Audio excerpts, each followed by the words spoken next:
Estamos de regreso en Hoy es Noticia y como se los anunciábamos, volvemos con todas las noticias internacionales a través de las pantallas y a través de la señal de CNN Chile Radio.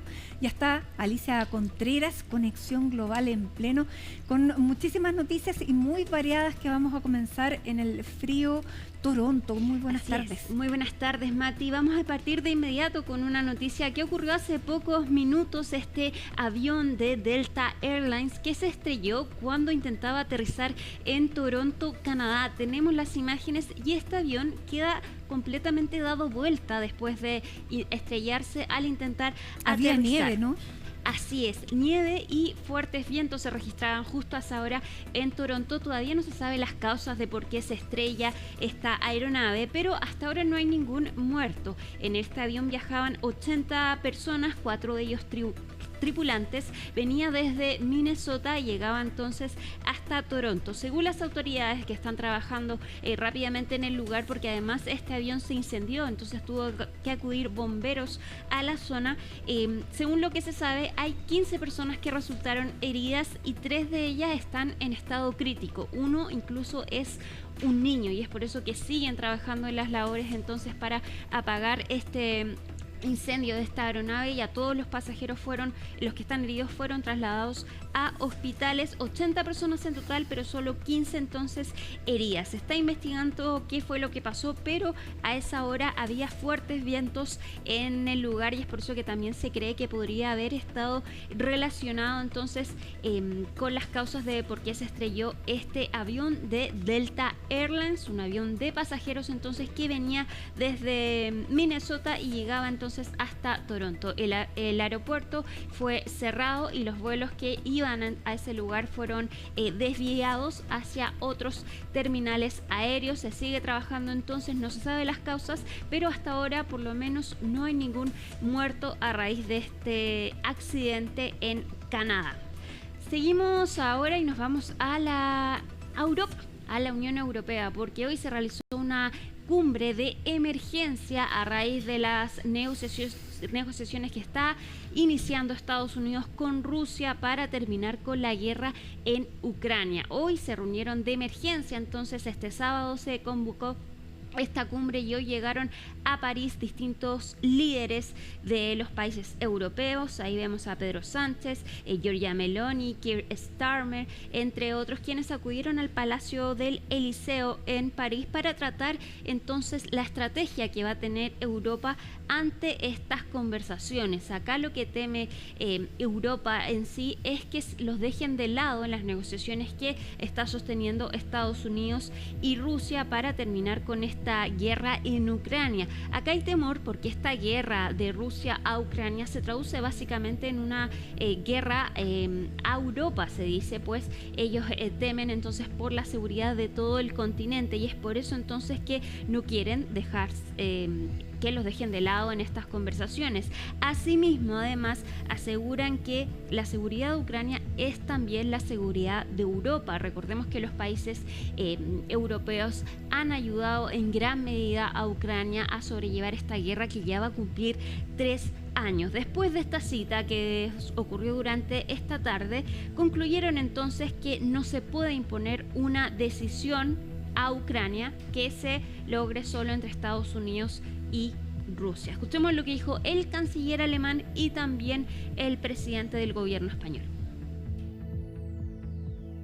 Se habla de posibles variantes de resultados que no están en la cabeza de Ucrania, del resultado de unas negociaciones de paz que no se han celebrado, a las que Ucrania no ha dicho que sí y no se ha sentado a la mesa.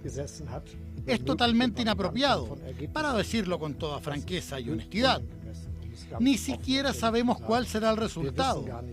Desde mi punto de vista, se están discutiendo muchas cosas diferentes, desde las fuerzas internacionales de mantenimiento de la paz hasta otras cosas. Y para mí está muy claro que se trata de un debate inapropiado, en el momento y sobre el tema equivocado. Todavía no estamos en un punto de paz, sino en medio de una guerra que Rusia libra brutalmente. Para que sea una paz justa y duradera, tiene que contar con la implicación activa de Ucrania, que es el país agredido, y también del proyecto político que se siente amenazado, que es la Unión Europea. Si queremos una paz duradera y justa, y por tanto no queremos un cierre en falso, se exige de una participación activa de la Unión Europea y de Ucrania. Esta reunión de emergencia se realizó un día antes de que comiencen efectivamente estas conversaciones entre Estados Unidos y Rusia. Delegaciones de ambos países ya llegaron a Arabia Saudita, donde se van a realizar entonces el inicio de estas conversaciones, de las cuales, por lo menos mañana, no va a ser partícipe Ucrania. Hoy se le preguntó al enviado especial de la Casa Blanca para la guerra de Ucrania y Rusia respecto de si van a ser partícipe a Europa y a Ucrania de estas conversaciones, y esto fue lo que contestó. La respuesta a esa última pregunta, tal como la formulaste, es no. La respuesta a la primera parte de esa pregunta es sí, por supuesto. Los ucranianos estarán en la mesa. Quiero decir, ¿quién sería lo suficientemente tonto para decir que no estarán? Pero cuando me preguntas si estarán en la semana, hay que definir qué entendemos por eso. Una de las cosas que realmente no hemos abordado son los detalles.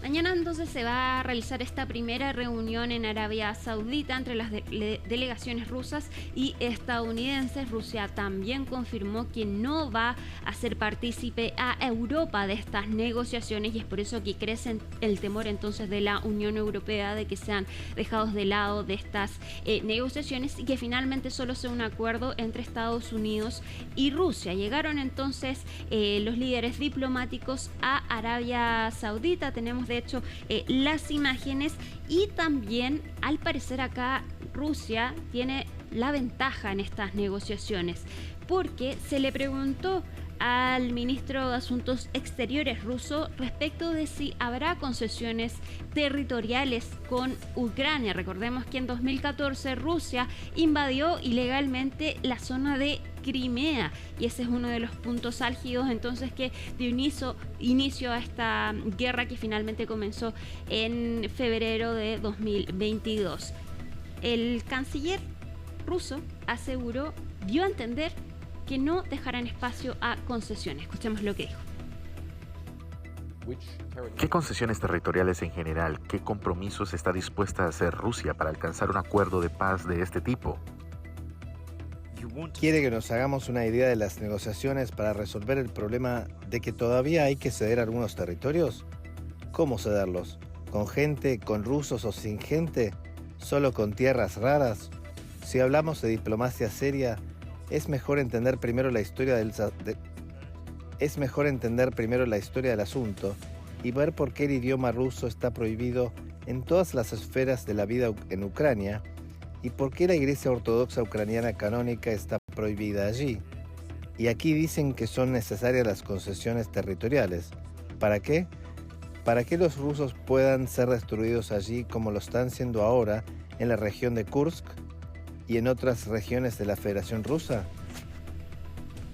Por su parte, el presidente de Ucrania, Volodymyr Zelensky, insiste en que ellos no van a aceptar un acuerdo sobre Ucrania sin Ucrania. Insisten en que ellos tienen que ser partícipes de estas negociaciones y que no van a aceptar entonces un acuerdo que sea solamente finiquitado o planeado entre Estados Unidos y Rusia. Además, Zelensky confirmó que no se le informó respecto de esta reunión que va a tener mañana Rusia y Estados Unidos, pero sí aseguró que el jueves van a recibir al enviado de la Casa Blanca para estos temas en Ucrania. Revisemos lo que dijo Zelensky. Ucrania no participará. No sabíamos de estas conversaciones. Nuestro país considera que cualquier negociación sobre Ucrania sin Ucrania es una conversación sin resultado.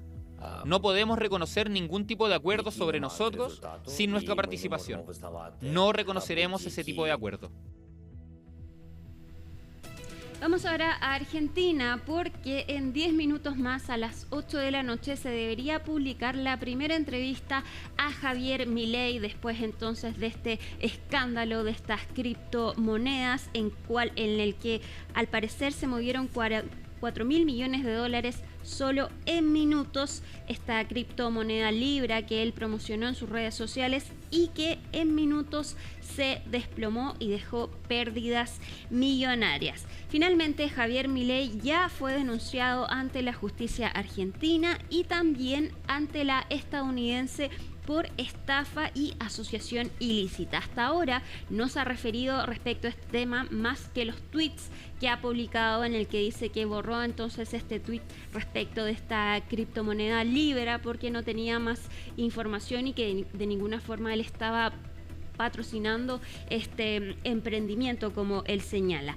Él le dio una entrevista al medio TN, la grabó en la Casa Rosada y ahí se debería referir entonces a este escándalo de estas criptomonedas. Por su parte, el empresario estadounidense Hayden Mark Davis, quien dice ser asesor de Milei y que estaba detrás entonces de esta empresa, aseguró que se reunió el 30 de enero con Javier Milei y más aún responsabilizó al presidente de Argentina de que fallara entonces este negocio por quitarle el apoyo. Eso es lo que se sabe hasta ahora. También no se descarta que se realice un juicio político al mandatario argentino y por lo pronto va a ver cómo va a afectar a su imagen este escándalo que, recordemos, en octubre hay elecciones legislativas en Argentina y esto podría salpicar entonces estas elecciones. En CNN Prime entonces vamos a llevar lo que diga Javier Milei respecto de este escándalo de las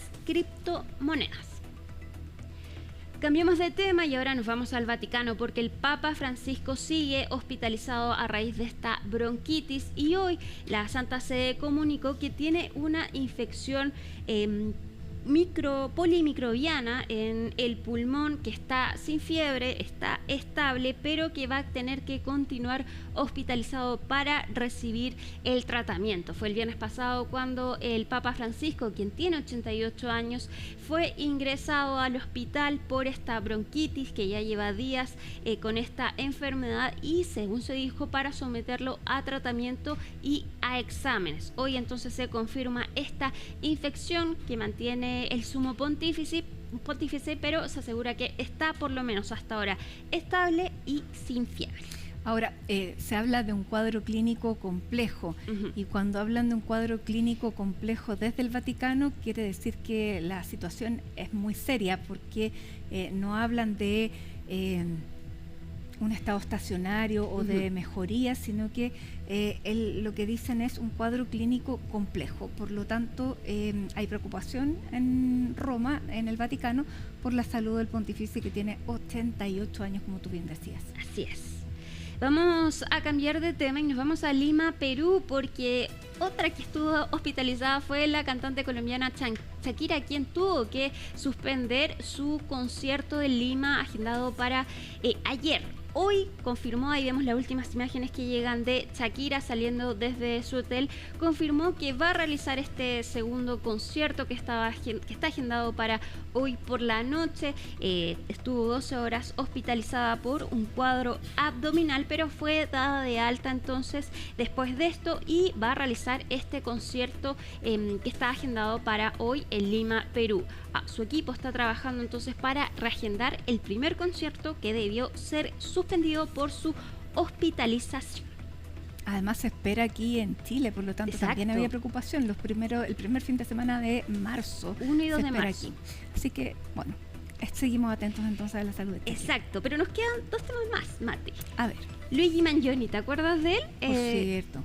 Hoy se estrenó un documental en HBO Max, entonces que habla un poco más de la situación de Luigi Mangioni. Él está actualmente detenido, presunto asesino de Brian Thompson, CEO de United Healthcare, que es esta empresa de seguros de salud. La figura de Mangioni se ha hecho muy popular en Estados Unidos. Hay varias personas que han, de hecho, aportado monetariamente a la causa, a la defensa de Luigi Mangioni, y es por eso entonces que hoy se estrenó un documental que recaba más en la vida de este joven de 26 años.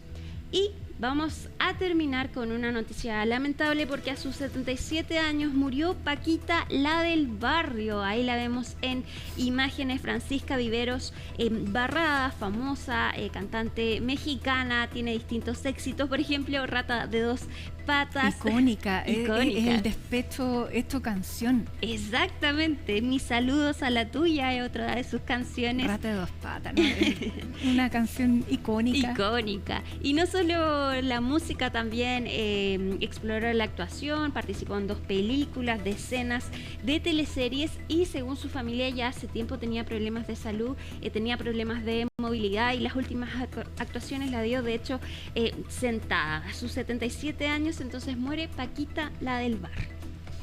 Lamentable. Bueno, la recordaremos con las canciones, por Exacto. cierto, que nos traen una sonrisa al rostro, no por la muerte de ella, sino que porque lo que decían las canciones que muchas entonaron alguna vez. Y empoderada decían que era Paquita, Así la del bar. es, sin duda. Bien, Alicia, muchísimas gracias por toda esta información, la información internacional. Llegó la hora de despedirnos y les contamos que a esta hora, cuando son prácticamente, faltan 3 minutos para las 8, hay 25 grados. Sí, 25 grados es la temperatura a esta hora. Nos despedimos. Gracias por haberse informado con nosotros. Sigan en nuestra sintonía. Muy buenas tardes.